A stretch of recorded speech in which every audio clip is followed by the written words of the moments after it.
And thank you for having me back. I don't know if you can hear my voice is doing something really interesting. I might be going through puberty. Because, see, the greatest gift of this life is to recognize that we have a choice. And we have a choice what we call something. So I have this experience, and it's been going on for 2 weeks. And I thought, I'm going to say I'm going through puberty. It's my second moving into adulthood, whatever that means to me. And so the talk today is titled, You Are Unharmable. And as I say that, I want to invite you to see what that feels like. As a matter of fact, I want you to repeat after me.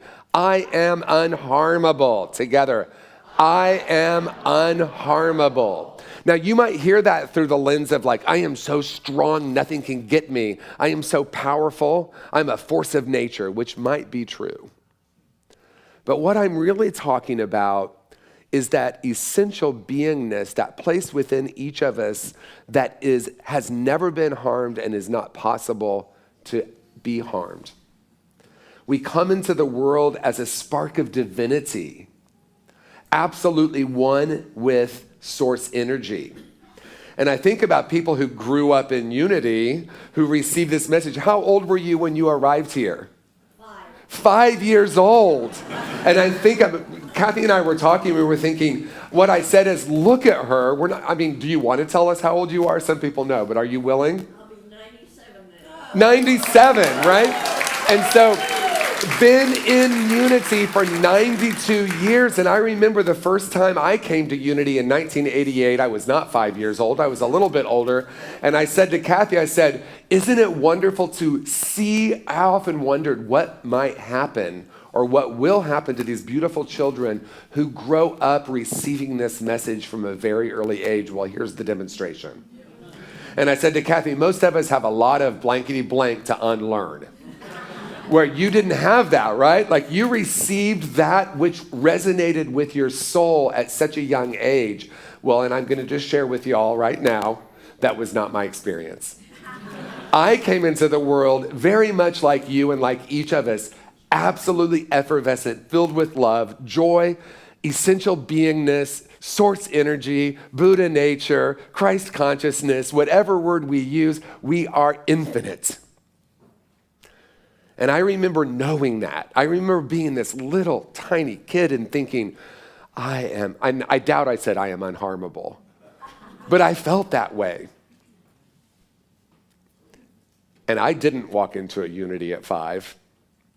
I walked into a lot of other places that were teaching very different messages than you are an infinite being, that you're whole and perfect as you are, that you are capable of creating a life filled with love and connection. I received things like, you better not be too big for your britches. You better sit down and let us tell you how to live.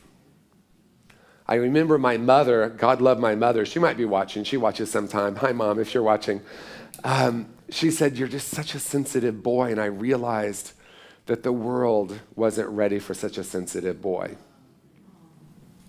So very well-meaning, she wanted to she wasn't cruel to me, but she kind of wanted to toughen me up so I'd be ready for the world. And what happened is I started making some really big decisions about myself. I'm not lovable, I'm not good enough, I'm unworthy. So when I walked into Unity in 1988, the path for me was like, oh my gosh, absolutely everything I've ever picked up along the way, well, about 98% of it needed to be explored, examined, and unlearned.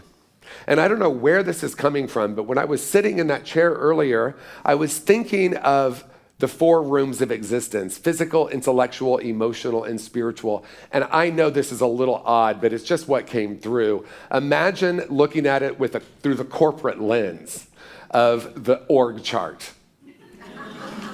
Who are you going to report to? Which of those rooms is in charge? When spirit is the CEO, then our physical self reports to spirit. Our emotional self reports to spirit. Our thoughts report to spirit. When spirit is the anchor, in other words, when I understand very deeply who and what I am, that I am an infinite being, that I am literally a particle of the divine, when I understand that, everything else can come into alignment with that. But when I believe that I am my thoughts, a lot of interesting stuff starts to happen. One of the things that starts to happen is I start to compare my thoughts with someone else's. In other words, I start to agree or disagree. I start to believe that I am my points of view and I am my opinions. So I want you to hearken back. If you can all go back with me, we're going to do a little trip down memory lane. I want you to picture it. For those of you who watch The Golden Girls, picture it. Anywhere on planet Earth, March of 2020. Okay, we remember, right? I didn't even have to say anything more than that. So we're kind of at the anniversary of that, the 4-year anniversary of all of this stuff starting to happen.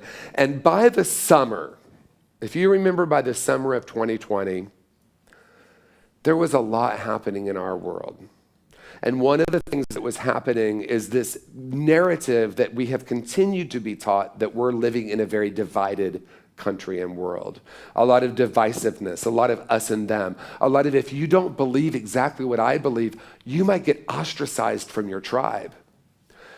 Early on in the evolution of human consciousness, we needed our tribe to survive, literally. We needed a group of people to keep us safe. That was that kind of unharmable, right? Where we're at war with, fighting with to protect. But as we grow in consciousness, we may come to understand that in the room of spirit, we are all one. And so there is no need for these tribes. And so summer 2020, my friend Jeremy Miller and I, my colleague and good friend, we came together and started having a conversation. How can we be in this world right now? And is it possible to make a difference in the world right now based on how we're perceiving this? Because life is much less about what happens and more about what we call it. And there was just so much happening with the division, the divisiveness, the vaccines. I'm sorry to take you down. Do you feel the energy in here? We kind of went down a little, right? So we're not going to stay here for very long, but I'm really, thank you, right? We're not going to stay here for long because what I want to say, though, is something remarkable can come out of that. Because you think about shift happens, we know where that came from. With one slight shift in perspective, we can say it's fertilizer. Fertilizer happens. It's literally the exact same thing. There is no difference except for what we call it. And so Jeremy and I came together, and it was when we were first allowed to go back to coffee shops. So I like to say what started as a conversation in a coffee shop has become a movement, and that movement is I am unharmable. That regardless of what has happened, regardless of what you have done, regardless of what those messages were when you were a little kid, regardless of what happened during that time in 2020, there is still a place within you that has never been touched in any way that can be anything other than love. And so Jeremy asked me, if you were to distill it down into one sentence, what is the core of your work? Because at that time I had my 3 books out, and he said, can you say it in one sentence? And being a student of New Thought, I paused, because that's what we do. I paused and I checked in. And I asked myself, what is the core message? And what came through is there is a place within each of us that is unharmed and unharmable. And that as a starting point can become a revolution.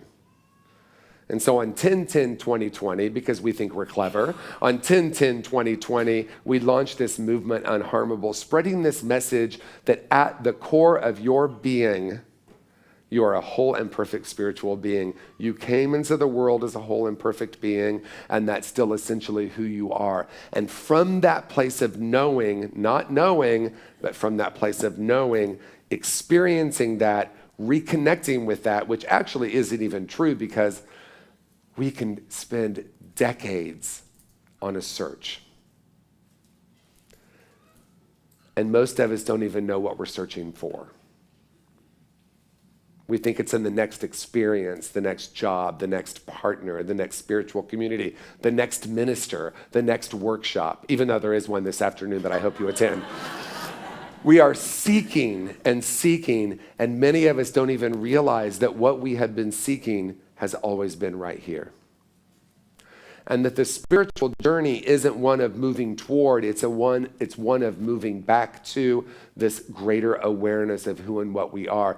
And when spirit is the CEO, I know it's a strange reference, I don't know where it came from, but when these things come, I just say them. That's what happens. When spirit is the CEO, then all the other rooms, if you will, report to it. So if I'm having something happening in my body, I say I can spiritualize my physicality. It doesn't mean if there's something happening in my body, I want to call it wrong. As soon as I call it bad or wrong, I concretize that into the experience. But instead, I say, I wonder what the infinite possibilities are right now. Because this is the only moment that awakening can ever happen and has ever happened. And I think I said this the last time I was here. What if this is the most enlightened you'll ever be? Now what? Now what? Not what's next, but now, right in this moment, who have I come here to be? Kathy and I were talking about a fellow colleague, one of my first Unity ministers, Reverend Maureen Bass. She was the senior minister of Unity San Francisco in the early 2000s. And she would say, she was Southern, so I'm going to try to do my Southern accent. You ready? She'd say, you know, if that bank account has been small for decades, I want you to say, look how powerful I am. I keep creating lack. If my body's not doing exactly what I'm wanting it to do, I can say, look how powerful I am. I keep creating this. And the reason she said that is many of us say, oh, what's wrong here? Oh my gosh, what's wrong? Why do I keep not launching? Why do I keep not having the abundance that is my birthright? Now that can be money, that can be health, that can be love, that can be a sense of freedom that we walk in the world, as Jesus said, which is one of the most profound statements ever, to be in this world but not of it. Not of this world that teaches us about division, about these different camps that we might be in, that we are our opinions, and I guess we're just going to have to agree to disagree. No. Who and what we are is so beyond any opinion that we've ever had about ourselves or the world. And when I'm vibrating from that frequency, that becomes something that radiates into the world, and the world naturally responds. I remember looking at my nephew when he was 7. So precious. You know, 7-year-olds are so precious. And I thought, that's the age I decided that the world wasn't safe. That's the age I decided I was unlovable. I wasn't at Unity at age 5. And I looked at him and I thought, is he making these massive life decisions? And knowing what I know now, my guess is yes, he was. And these decisions that are made at a very young age aren't really thoughts at all. They're really a frequency, because they get buried deep in our unconscious, and we end up walking around vibrating with this frequency of I'm not good enough, I'm not lovable, I'm not worthy.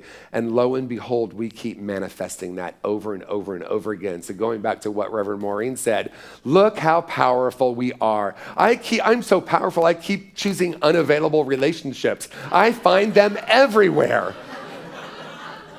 I remember, this will harken us back to a different era. I was on the treadmill and I had a Walkman. It was a big yellow Walkman. So that's how long ago it was. And I had my headphones in and I was listening to our now friend, Marianne Williamson, and she was saying, the moment I changed the question from why do I keep attracting unavailable people to why am I attracted to them, everything changed. I almost fell off the treadmill. Because that had literally been my mantra. Why do I keep attracting these unavailable people? Why does this keep happening to me? What's going on with me? Well, and see, here's the great thing. Asking those questions are really powerful. I just kept recreating it over and over and over again. Because the more I ask, why do I keep doing this, the more I keep doing it.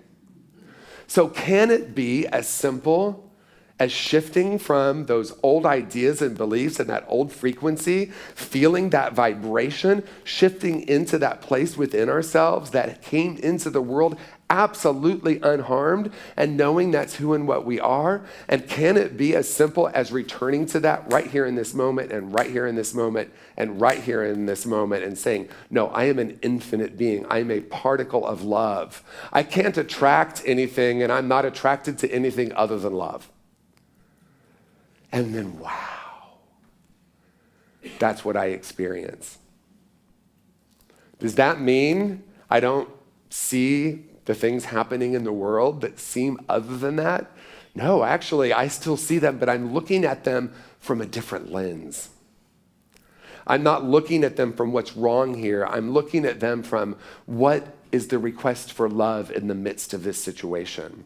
How can I be part of bringing love to this situation? How can I be the person that stands for peace in the midst of seeming conflict? Who have I come here to be? We're not attracting, we're radiating. And to understand this is to know freedom. Because that moment of understanding that I am not my thoughts, I am not my body, I am not even my emotions, I am something much greater than that. And so if you're here and this is resonating with you in this moment, and then your mind is saying, well, okay, yeah, but, welcome to yeah, but. You're welcome here. I know who I am. And from that place of knowing, I can question every thought I've ever had. And in that curiosity, we start to understand that those thoughts aren't as solid as we once believed. But when I believe I am my opinions, and then I build coalitions, let me find a bunch of people who agree with me. It's called religion, it's called political parties, it's called communities sometimes. That's why I'm not a big fan of the term like-minded. I want to find like-minded people. I guarantee you, any person in this room, we would sit down and we would start talking about our opinions, and we might agree on almost everything, and then we'd find that one thing. Oh, we don't agree on that. But the resonance of spirit is beyond that. And when I anchor in that knowing, and I radiate that into the world, it starts to have a profound effect on planet Earth. We start to see relationships healing, and it's not a process. It's an instantaneous shift in perspective. At any moment, I can call off the search and realize it's not in the next thing. It's not in the next relationship. It's not even in the next workshop. Why do I keep saying that? There is one this afternoon. It's in this very moment, and it's in a deep awareness of who and what we are, and it's as simple as dropping down into that. So a wise person once said it can take a lifetime and it can happen in an instant, and that instant is now. So I want you to repeat after me. I know who I am. I am love. I know who I am. I am peace. I know who I am. I am joy. Okay, we're going to have fun. You ready? I'm going to just come ask you. You know who you are. Who are you? I know who I am. Who are you? I am love. I am love. Who are you? Love. I am, wow, there's a lot of love right here. I know who I am. I am. Lots of love. Lots of love. Wow, we're in the love fest up here. I am peace. I am peace. I am joy. I am joy. I am a lot of joy. A lot of joy. We're going to be able to do this for a little bit longer, but this is fun for me. I know who I am. I am love. I am Peace. I am peace. Freedom. Freedom. Okay. Can it be as simple as reminding ourselves of a greater reality?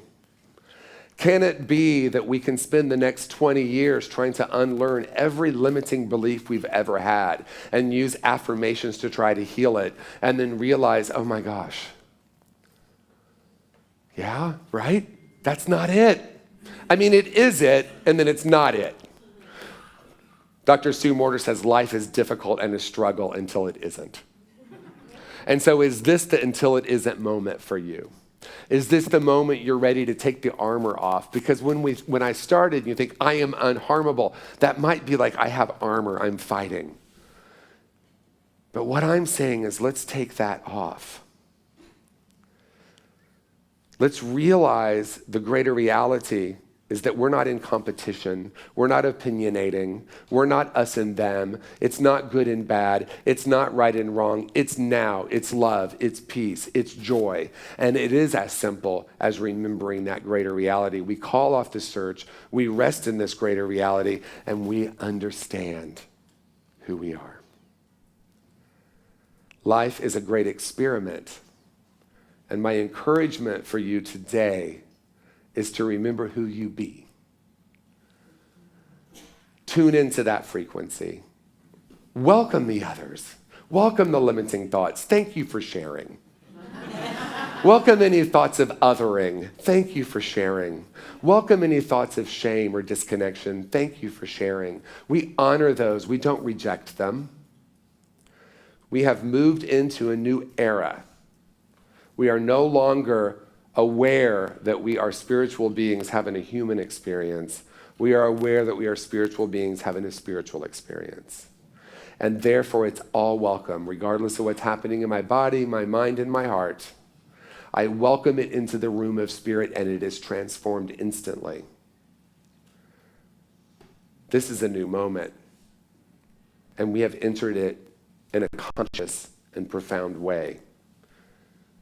The moment is now. Are you ready? And so it is. Thank you. Thank you, thank you, thank you. Thank you.